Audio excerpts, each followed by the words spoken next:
তো ইনের 9টি লেজই চলে এসেছিল, অর্থাৎ সে এখন সম্পূর্ণ শক্তি পেয়ে গিয়েছিল। তখন আবার সেখানে টিং চলে আসে। টিং, নানিয়ান, ইং তারা একসাথে খাবার খেতে থাকে।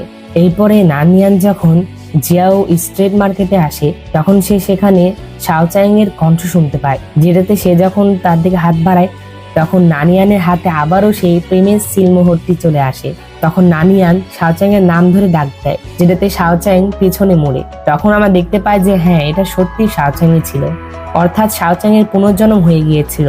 তখন তারা দুজন একে অন্যের দিকে তাকিয়ে থাকে আর হাসতে থাকে, আর তাদের এই হ্যাপি এন্ডিং এর মাধ্যমে এই ড্রামাটি এখানে শেষ হয়ে যায়। তো আমি যথেষ্ট চেষ্টা করেছি ড্রামাটি তোমাদেরকে ভালোভাবে বোঝানোর। আমি জানি না যে আমার এক্সপ্লেন তোমাদের কাছে কেমন লাগে, তবে আমি সর্বোচ্চ চেষ্টা করি তোমাদেরকে এই ড্রামাটা এমনভাবে উপলব্ধি করার যাতে তোমাদের কাছে মনে হয় যে তোমরা এটা আসল ড্রামাটাই দেখতেছো।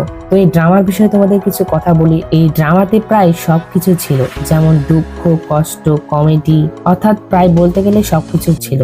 ওভারঅল ড্রামাটি অনেক সুন্দর, আমার কাছে তো খুবই ভালো লেগেছে। তো তোমাদের কাছে ড্রামাটি কেমন লেগেছে আর এই ড্রামাটিতে তোমরা 10-এ কত রেটিং দিবে এটা অবশ্যই জানিয়ে যেও। তো এর পরবর্তীতে কোন ড্রামা এক্সপ্লেন করব এটা অবশ্যই কমেন্টে বলে দিও। আর ভিডিওটি ভালো লেগে থাকলে অবশ্যই একটি লাইক করে দাও আর চ্যানেলটি সাবস্ক্রাইব করতে পারো। তো দেখা হচ্ছে পরবর্তী এক্সপ্লেনে। সে পর্যন্ত আল্লাহ তাআলা তোমাদের ভালো রাখুক, সুস্থ রাখুক এই কামনা করে আজকের ভিডিও এখানে শেষ করছি। আল্লাহ হাফেজ।